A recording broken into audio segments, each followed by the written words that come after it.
I'd like to introduce our speakers for today. Annie Korzen was, the recurring Doris Clumpus. Did I pronounce that correctly? Or close enough? Compass, yes. Clumpus, okay, I'm Close close enough. enough. On Seinfeld, which is sort of exciting. She evidently is an octogenarian, though she hides it very, very well.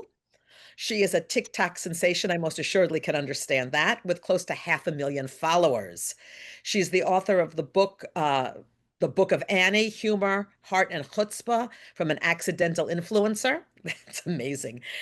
She has written humorous essays for the New York Times, the LA Times, and many more. She has performed her solo show on 3 continents. She is a Moth main stage storyteller and has been interviewed by Oprah Winfrey, Mario Lopez, and Dr. Phil. She's also been out for in-person CSP programs, and I hear tell that Ari is going to work on bringing them out again. Carlos is an author, a screenwriter, and a humorist. His dating memoir, Please God, Let It Be Herpes, a heartfelt quest for love and companionship. Did I did I put the accents in the right place there? Did Yes. I emphasize the right things? I And it was, don't have herpes, FYI. Not thank that God, right? It was Raise your published, hand if you do, everybody. yeah, right. It was published by Penguin.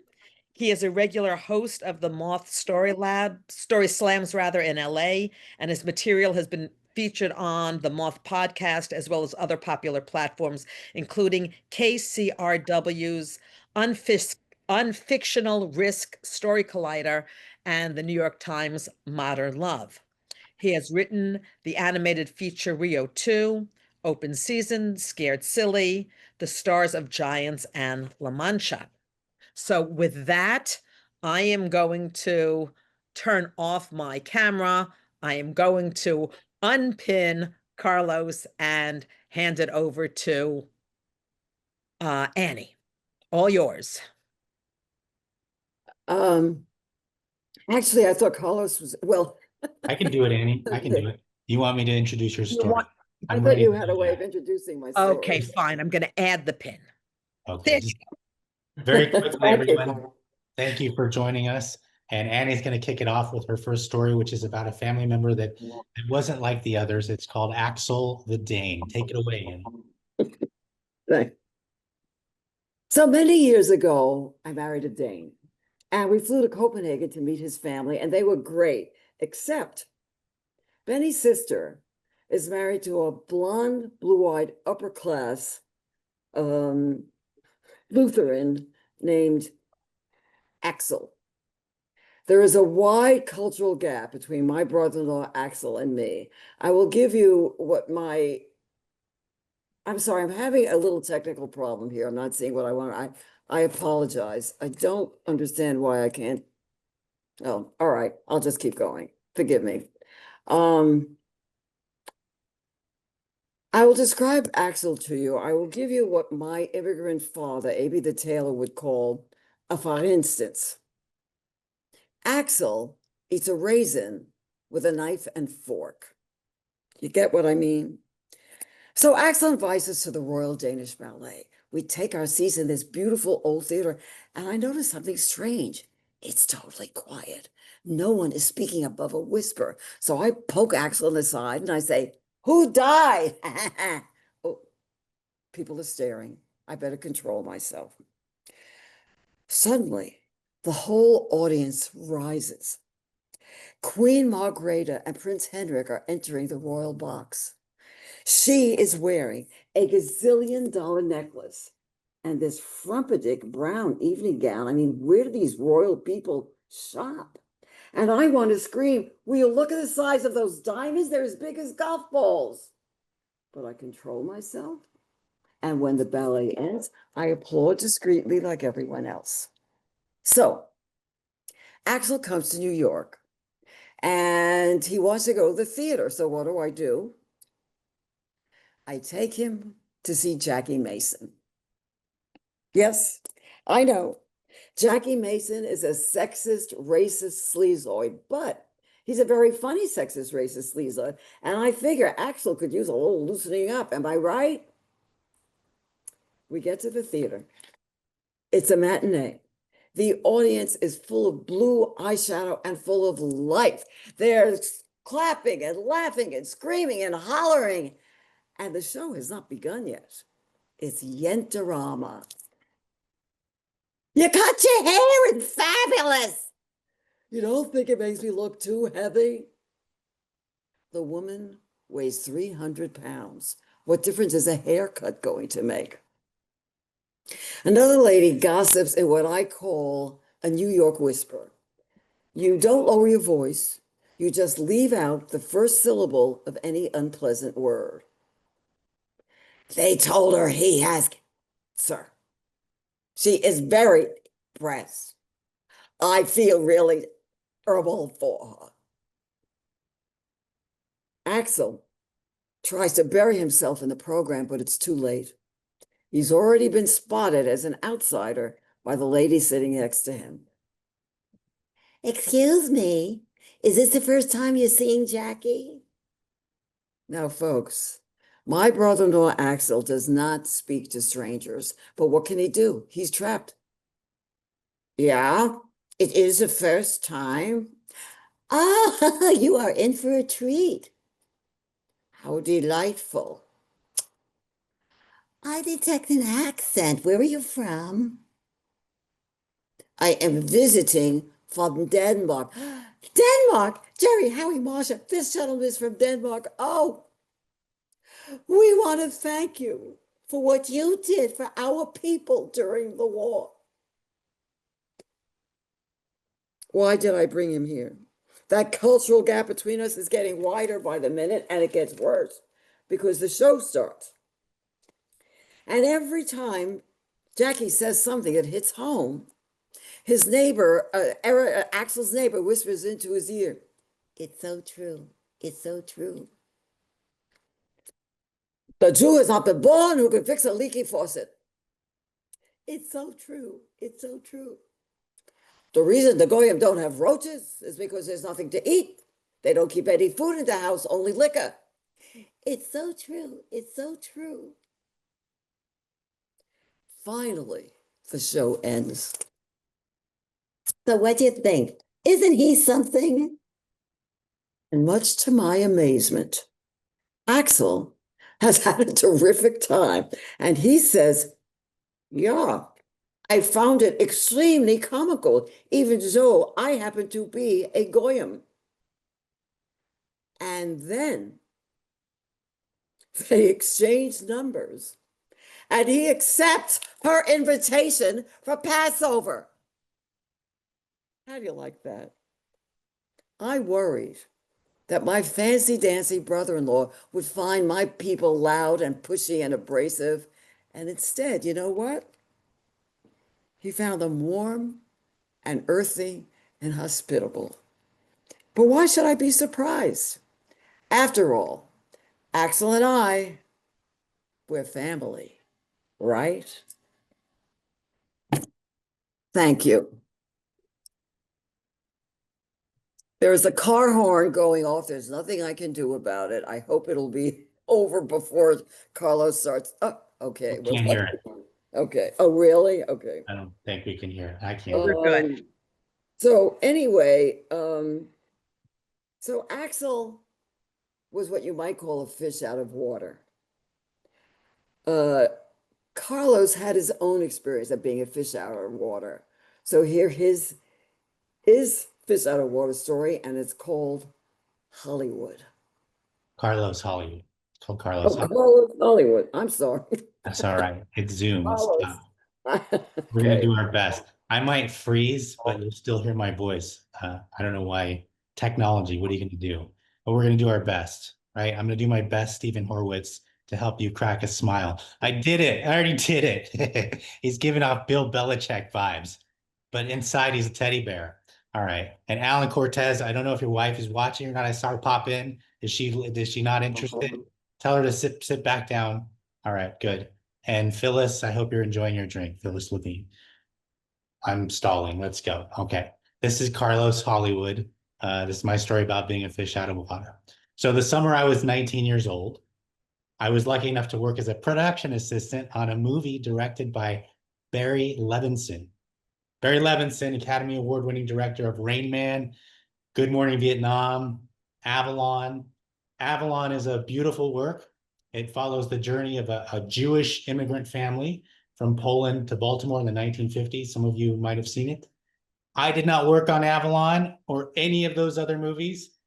I worked on Barry Levinson's biggest bomb, a movie called Jimmy Hollywood. 12 people saw it, and you're not one of them, Stanley Levine.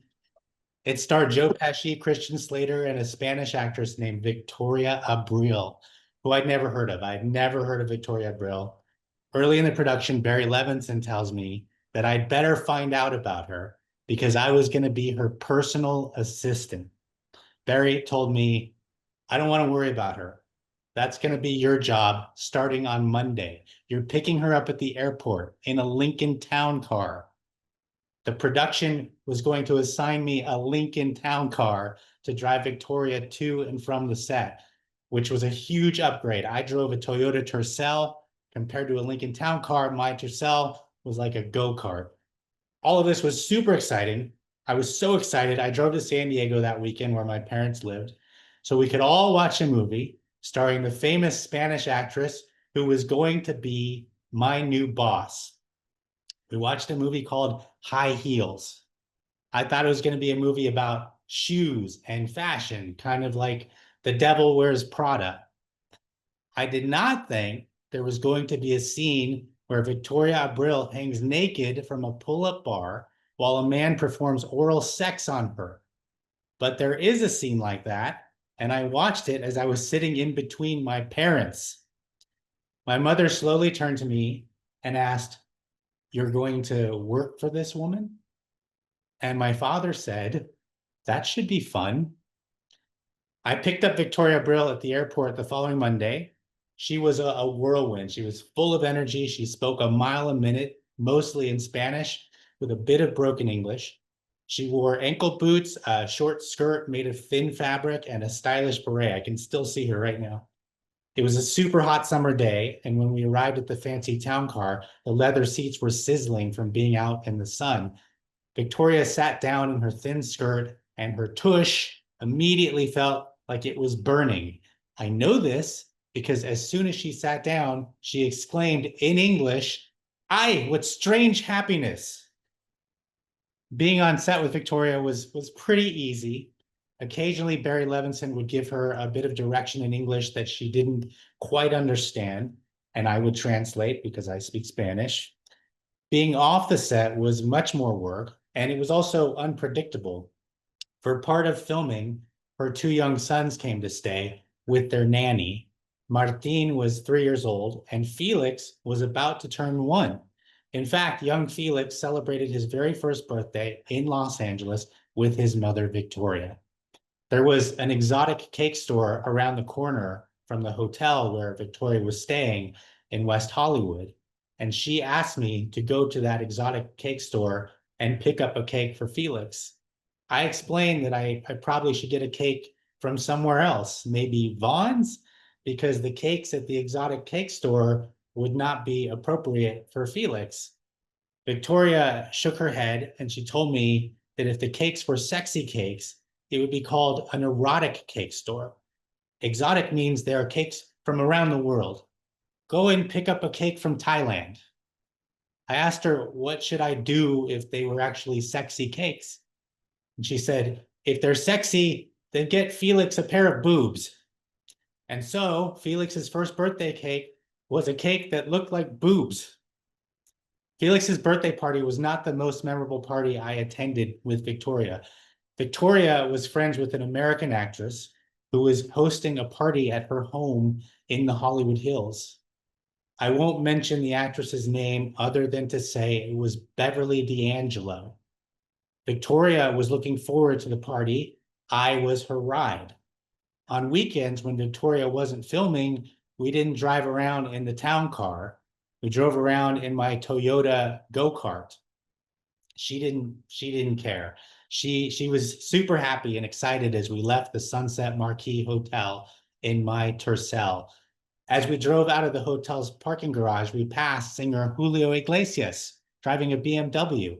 Victoria enthusiastically waved hello to him in my tiny Toyota as he came in. I had never seen Julio Iglesias looking more confused. Also, I had never seen Julio Iglesias. The moment arrived, we got to the Hollywood Hills party and it was packed. Victoria turned to me and said in Spanish, "This would be the perfect time to separate." And then she left. She wasn't being mean. It was her way of forcing me to be social. It was a nice house, a fancy house in the Hollywood Hills. I self-consciously made my way through it. In the kitchen, there was a large group standing in a circle talking about whatever. I squeezed into the circle. I folded my arms and nodded my head a few times, and then I moved into the living room. There I saw a man standing by himself, looking almost as uncomfortable and out of place as I was. We started chatting. He was friendly enough. He told me he made guitars for rock bands. I asked him which bands, and he casually responded, Van Halen, Aerosmith, Pearl Jam. Then he rolled his eyes and he said, "Oh boy, the party has officially hit a low point." I asked him why, and he said, "Because Madonna's here." Madonna, where? I got super excited. The host, Beverly, walked by just then, and the guitar guy stopped Beverly. He told her that I thought it was a big deal that Madonna was there. Beverly smiled and she said she would introduce me. She offered her hand. I took Beverly's hand and she led me to the grand piano where Madonna was sitting. Madonna was blonde that night as she greeted her various subjects. I nervously waited in line, and before long, Beverly introduced me to Madonna. I wasn't sure how to greet her, so I did a little curtsy. Beverly left us and Madonna looked me over. Madonna asked, "Do you live in this house?" I explained to Madonna that I lived in a one-bedroom in West Los Angeles next to a Fat Burger. Madonna nodded and she said, "It was very nice to meet you." So we had run out of things to talk about. I said goodbye. I continued walking aimlessly through the house. At the end of the night, I found Victoria. She found me, and I took her back to the hotel. She asked me if I had had a good time, and I told her I did. I mean, I guess I did. I became friends with Madonna. That was cool. Although I haven't seen Madonna since, so she hasn't been a very good friend. I also never saw Victoria again after production ended on Jimmy Hollywood. But I look back on that summer with fond memories. It was the summer I came out of my shell a bit and I partied like a rock star. If rock stars live next to a fat burger. Thank you very much. That was my first story. Thank you very much. Thank you, Stephen. Thank you, Ellen. Thank you, everybody. All right, so that was a Hollywood story. Annie has also had some memorable experiences in Hollywood, and she's going to share one of them now in a story called The Miracle. Here's Annie again. I never buy retail. My motto is use is the new black. I have spent my life scouring yard sales and thrift stores and flea markets, searching for the perfect Bakelite flatware, vintage jewelry, and California pottery, whatever. As with any addiction, the pleasure turned to pain. My house is overflowing. Every closet, every drawer, every shelf is filled with valuable objects that I never use. I don't wear the Armani slacks because I'm always in sweatpants. I don't use the French crystal goblets because I don't entertain. Who's got time to entertain? I'm too busy buying French crystal goblets. My name is Annie, and I'm a shopaholic. Finally, after a family intervention, I agreed to go cold turkey. I wouldn't give up treasure hunting, but I wouldn't keep anything. I would start selling my goodies. I appreciate it, and I did. I sold on eBay and to private collectors and to consignment shops, and I appreciated the extra income because this may be hard for you to believe, but as a freelance actor-writer, I am often unemployed.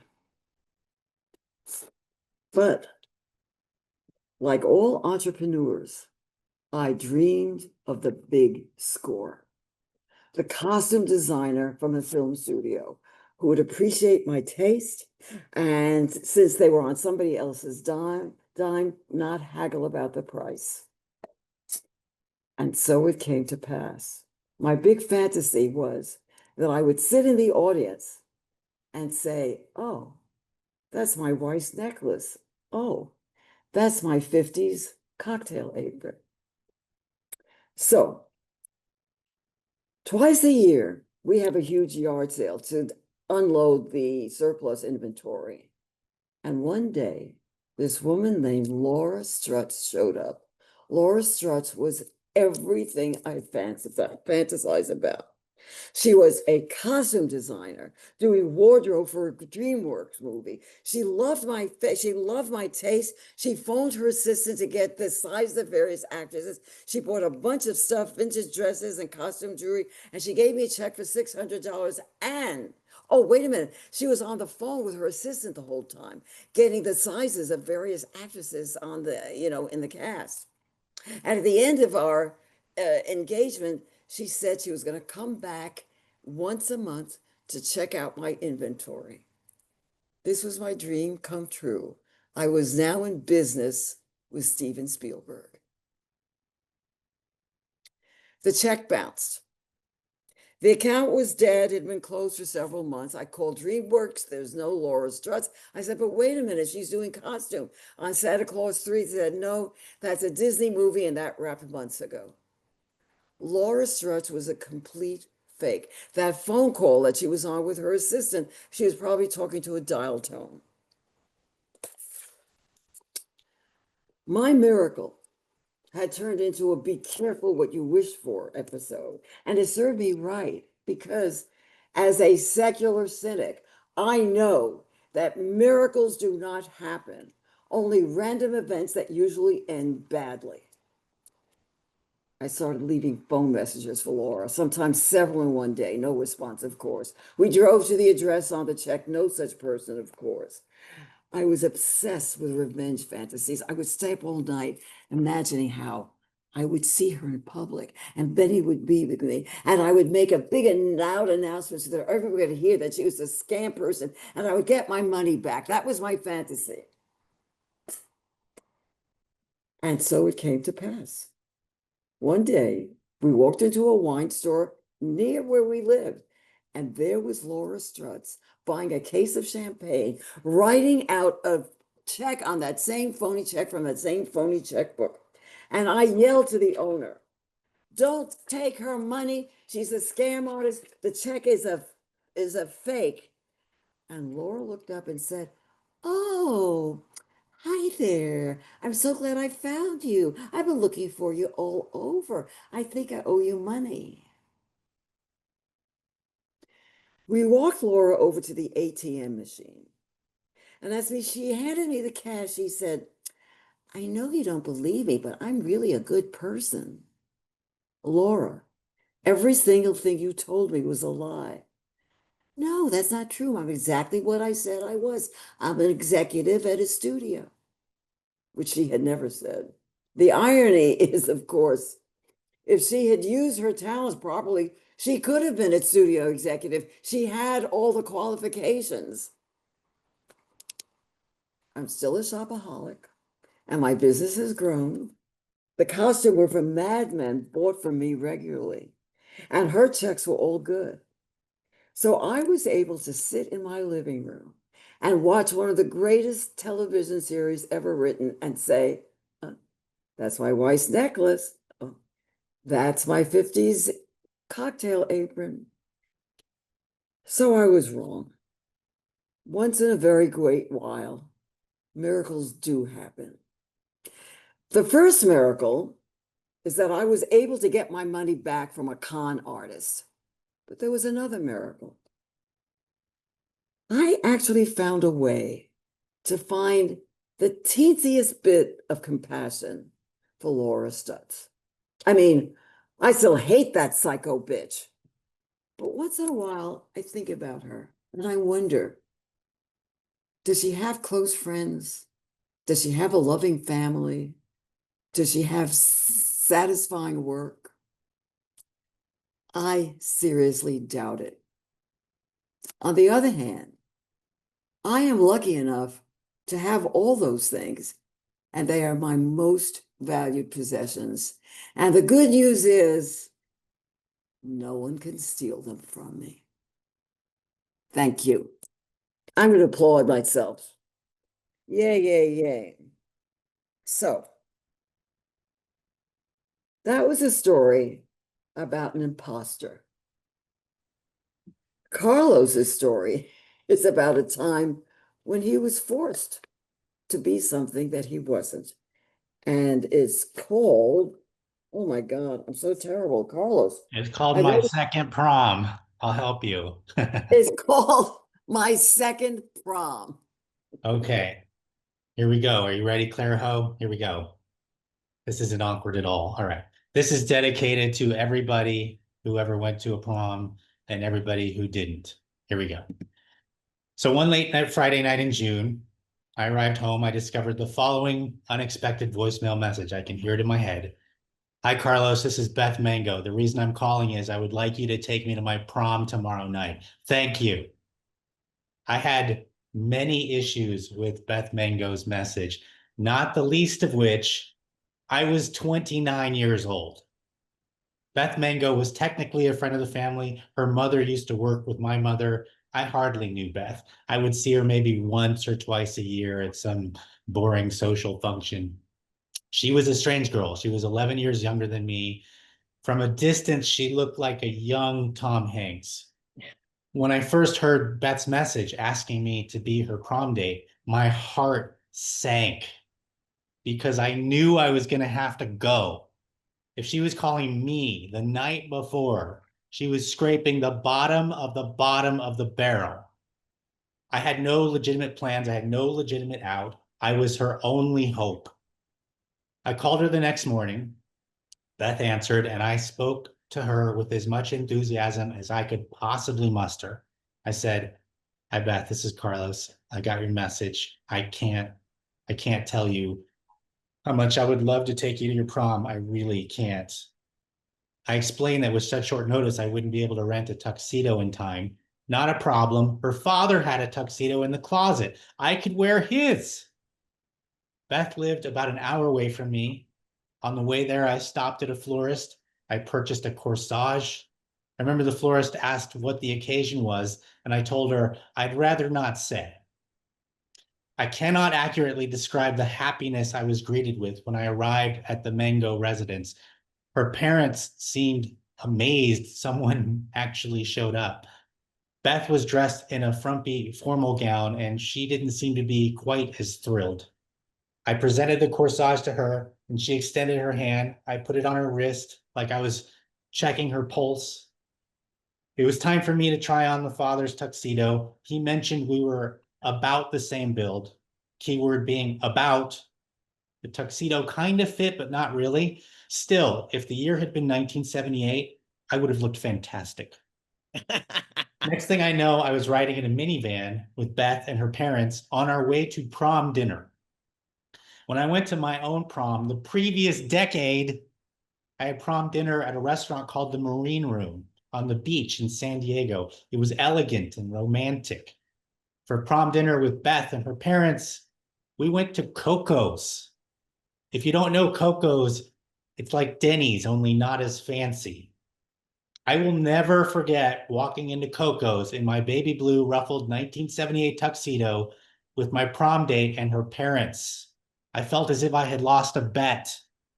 A young, attractive hostess greeted us, and I'm pretty sure had to keep herself from laughing. And as she led us to our booth, all eyes in the restaurant were on me. I ordered the fish and chips dinner. It took a while for my meal to arrive. Beth's mom started to get antsy. As our waitress sped by, Beth's mom pounded on the table and shouted loud enough for everyone to hear, "Can you hurry up and bring his fish and chips because they have a prom to go to?" I wanted to melt into the floor like the Wicked Witch of any direction. As I drove to prom alone in my car with Beth, I missed being at Coco's. I'm not the world's greatest conversationalist, but compared to Beth, I could host my own talk show. We mostly sat in silence, although at one point she did initiate conversation. At one point, out of nowhere, she told me, "I'm starting work at El Pollo Loco on Monday." We arrived at her prom, some ballroom of some hotel. I was concerned about standing out like a sore thumb since I was so much older than everybody else, but I looked more like a high school student than most of the giant dudes walking around. They looked 40. I sat at a table with Beth, just the two of us, saying nothing, until finally I asked if she wanted to find some of her friends. She told me she already found her friends, referring to a girl who nodded her head at Beth when we first arrived. I looked around the ballroom at all the dressed up high school seniors having a good time, and I couldn't help but feel for Beth.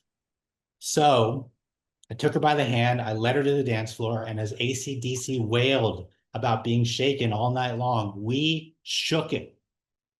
I'm not much of a dancer. I dance like Frankenstein. Beth danced like Bride of Frankenstein. Didn't matter. We owned that prom. I actually had fun. Beth had a blast. I know she did because she smiled. After several songs, I was sweating buckets from all the dancing. And that's when Beth announced, "Time to get our prom pictures taken." I followed her off the floor to the area where the prom pictures were being captured. We passed a bunch of tables and I grabbed napkins from each of them to towel off. I was still out of breath when I gently held Beth by the waist and grimaced for the camera. Prom night eventually came to an end, thankfully. I drove Beth back to her house. I quickly changed into my civilian clothes and I gave Beth an instant, innocent kiss goodbye on the cheek. Then I headed back up the freeway to my world where I belonged. I told no one about my mitzvah. It was done. Beth would always be able to answer yes whenever anyone asked if she went to her prom. I probably wouldn't even see her for at least another year. I saw her the following month. She was at a 4th of July party attended by friends and family, and Beth was kind enough to have brought me our prom pictures. Bless her heart. Without even looking at them, I discreetly asked Beth to hand them to my mother. Mistake. My mother loved the picture. She took all of them out. She looked through each one very carefully, to my dismay. My friend Darren noticed the pictures as he was walking by. He approached my mom and he asked out of curiosity what she was looking at. And my mother proudly told him, "Oh, these are Carlos's prom pictures." Darren studied the pictures a little longer. He tilted his head in confusion and he said to my mom, "These look recent." Thank you very much. Thank you. That's my prom story. I'm sure you all can relate. And now Annie's going to share an experience about a whole other kind of turbulence. Here is Annie with her third story, Phobaholic.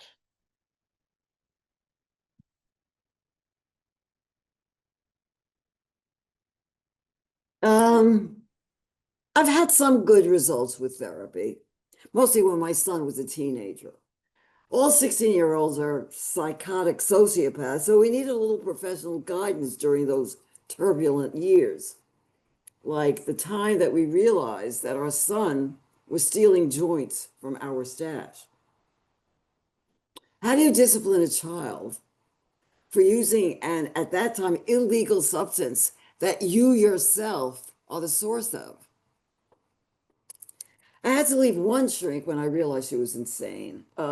I didn't exactly leave her, she threw me out. What happened was part of our therapeutic contract was that I should always be honest and tell her how I felt about her. And I pointed out one day that her taste in art was not terribly sophisticated. I was referring to a print on the wall of a fluffy little kitten in a wicker basket. She stood up, tore up my check, said, "I do not have to sit here and take this abuse. Get out." And the issue we had been working on at the time was my sensitivity to criticism. But mostly, I've used therapy to control my fears because I am afraid of everything. All I've ever wanted is for everyone I love to just stay in the house because it's a dangerous world out there. You see a beach, I see shark attacks. You see a zit, I see melanoma. You say tomato, I say carcinogenic pesticides. I'm afraid that when I replace the toilet paper, my finger is going to get stuck in that springy thing. I'm afraid that when I'm at the hairdresser, I will lean too far back in the sink, damage an artery in my neck, which will cause a stroke. And don't laugh, that's a real thing. Look it up. It's called salon stroke. But my biggest, worst, all-consuming fear is claustrophobia.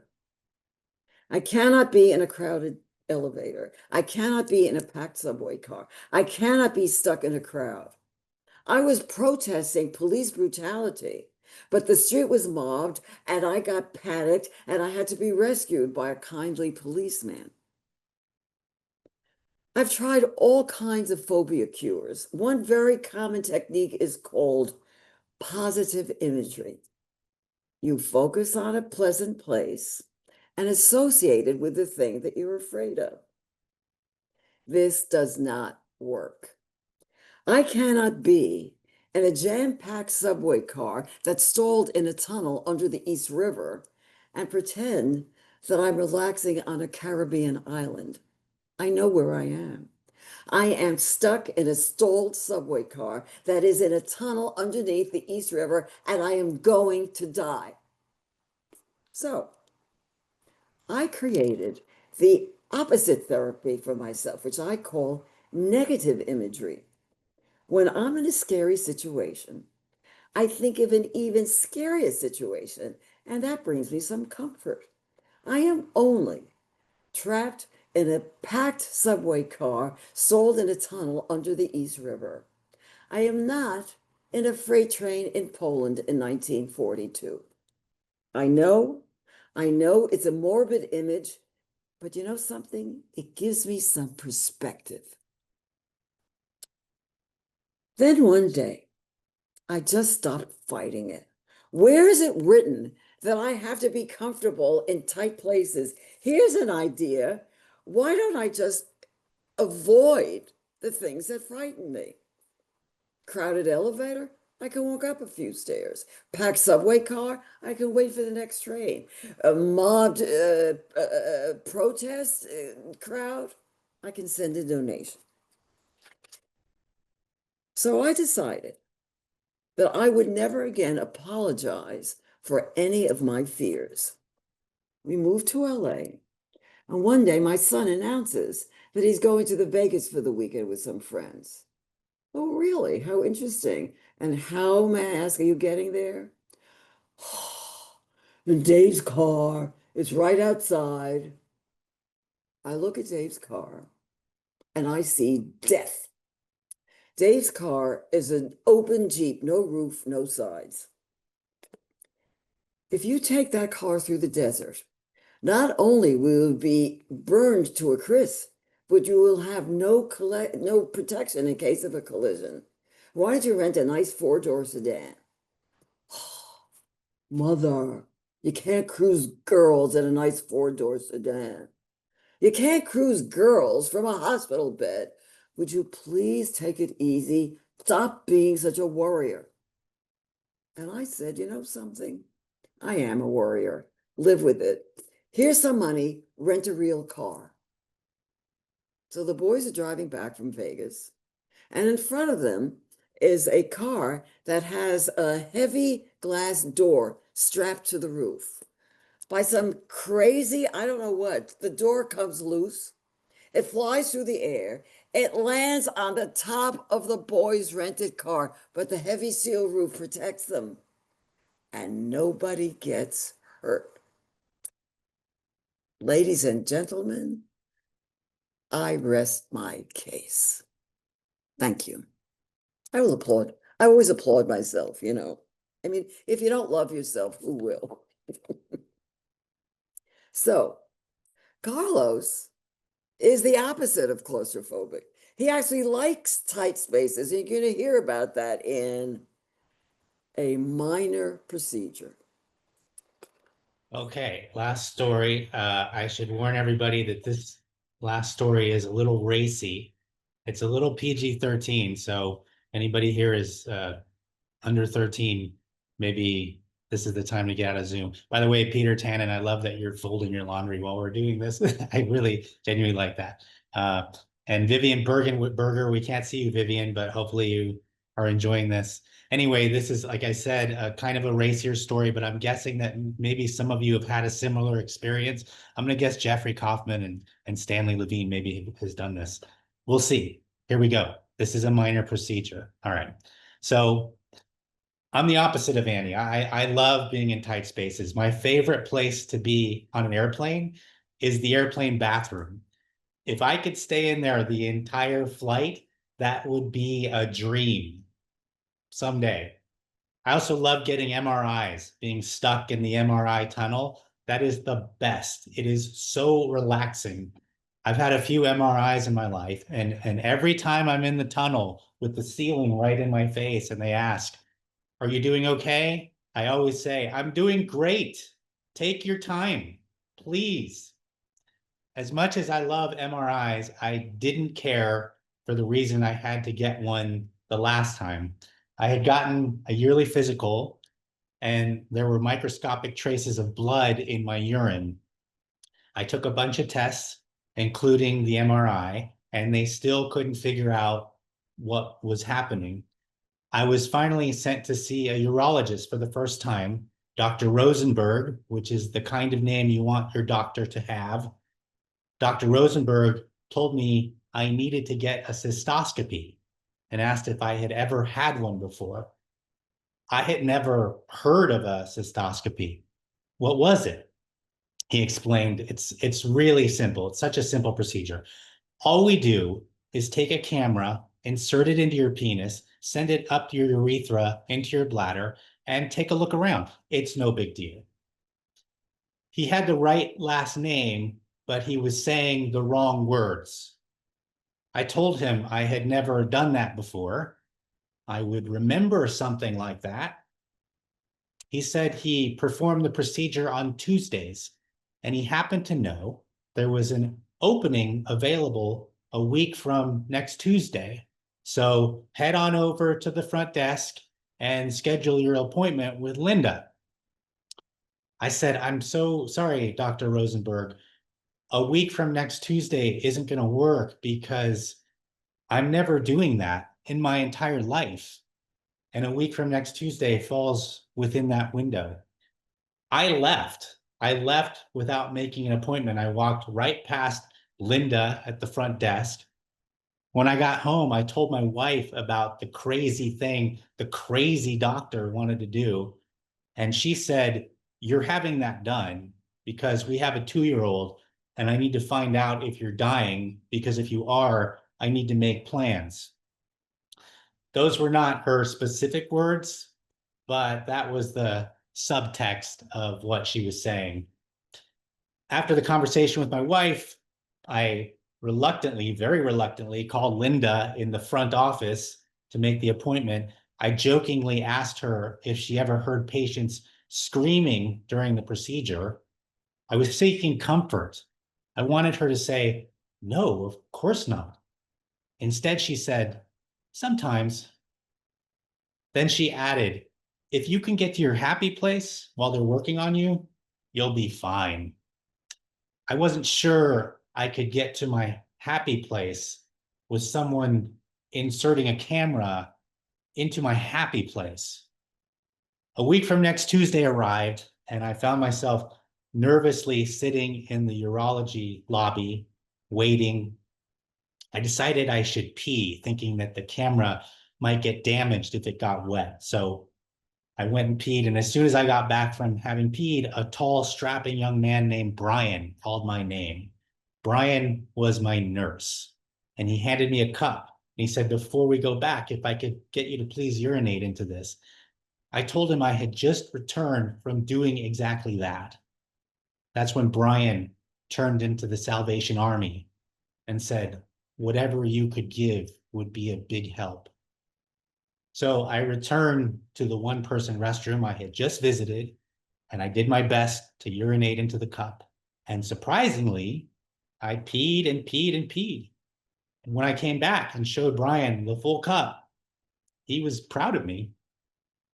As he walked me down the hall to the exam room, I confessed, I am not looking forward to this, Brian. Again, I was seeking comfort. I wanted him to say something like, don't worry about it. You're going to be fine.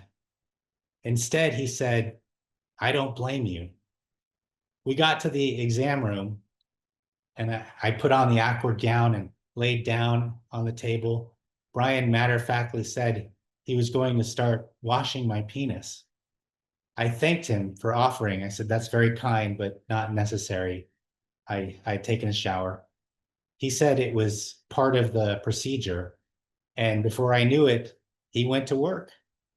The washing wasn't as bad as the direct eye contact. That I could have done without. Brian finally finished. Dr. Rosenberg walked in soon after. He looked at me naked from the waist down. He looked at Brian, and then he asked, what is going on here? And I immediately thought, oh my God, Brian doesn't really work here. This is just a guy killing time. Dr. Rosenberg and Brian laughed, both of them enjoying the joke. Ha ha, we were doing stand-up comedy at the cystoscopy. Dr. Rosenberg then approached me and he said, we were going to get started. He told me to take a deep breath. Gentlemen, if you've never had a camera inserted into your penis, I can tell you exactly what it feels like. It feels like a camera is being inserted into your penis. I don't recommend it. It is not pleasant. At its most painful, I yelped. That's when Brian placed the warm palm of his hand on my left thigh and immediately soothed me. As quickly as things started, Dr. Rosenberg confidently declared, you're fine. It was over, just like that. I asked him if I was fine, why did I have microscopic blood in my urine? And Dr. Rosenberg shrugged. He said, it happens. And then he smiled and left. Brian stayed for a few moments, and I thanked him for helping me get through the procedure. And I said, hopefully I'll never see you again. He laughed and he said, at least not here, right? No, I don't want to see you anywhere, Brian. I don't want to run into you at the grocery store with my wife and say, honey, this is Brian. He washed me. I haven't seen Brian since then. But if I'm being totally honest, I do think about Brian from time to time. My relationship with Brian, it reminds me of Bogart and Bergman in Casablanca. They will always have Paris. Brian and I will always have the cystoscopy. Thank you very much. We did it. We got through it, everybody.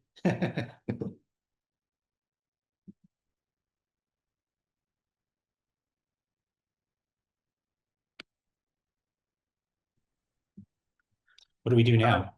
Well, as soon as people stop showing up all over my screen, I will be here. People are like doing things. Thank you so very much.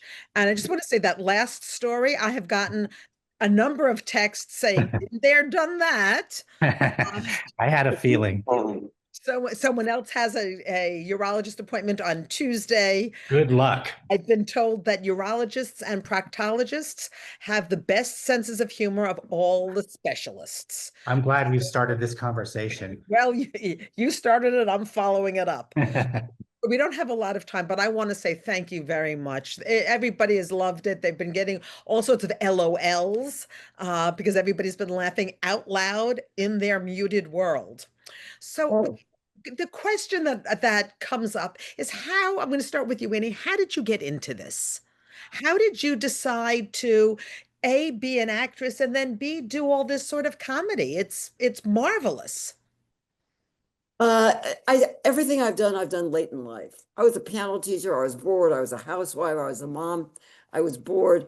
But it's not very interesting how I saw like everybody starts. You take classes, you get crap jobs. I did street theater in New York, I did kids shows. And then if you keep doing something, you kind of get better at it. But at one point I realized I'd rather speak my own words than other people. And Carlos and I actually started out as storytellers, I think around the same time. I think so. And I really like speaking my own words because I think my words are more important than anybody else's. Of course Fair. they, So, except for my except for Carlos's. no, mine. But then Carlos, how did you get into this? I was always into it. By the way, I might disappear. I didn't realize that the outlet that I'm plugged into is not working. And so it says, I didn't know I was ever going to get through that last story. So if I just disappear, thank you everybody very much. I'll call Annie and she could put me on speaker. We're nearly done, so it's okay. We'll work But out. I've always told stories ever since I was a kid. So it just came.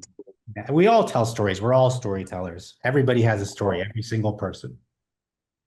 Do you find that most people have stories that interact with your stories that you can interface with?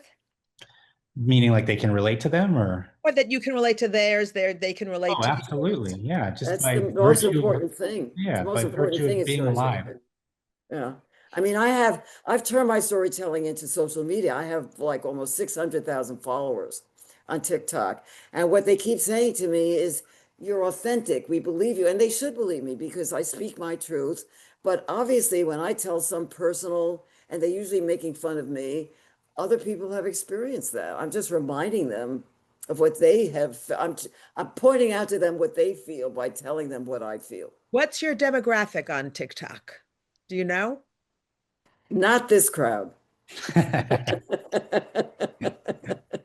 It's much younger. It's younger because younger people are on. But But is it in the United States? Is it in Europe? mostly, but it's global. It's global. Yeah. So Yeah. these are basically teenagers or 20s? No, older. Well, how old is Gen Z? I would say in their Okay. 20s. So you're Gen Z. Because, Okay. yeah. And Carlos, do you have a social media? This crowd is my demographic, definitely. And I have 77 followers on Instagram. Ooh. They were all with you at your appointment. Yes, in spirit. Exactly. Well, we're done with our time together, and that's so disappointing, but I do hope that we'll be able to come together at another time. I know that Ari wants to bring you out to California, but when you're in New York, please come visit me. We can definitely have a drink, not go to the doctor, but Annie, we can go shopping. Only in thrift stores. I don't All buy. right. Yeah, I am the queen. Oh, great. I want to thank the audience, by the way. I know it's Yeah. hard to do comedy under these circumstances, and we appreciate that you stayed with it and that you Yes. hopefully got some enjoyment. This is a very odd way to perform comedy. Yes. I did a marvelous job, and Exactly. everybody really loved it. Thank you so very much. Thank you all. Goodbye, everybody. Have a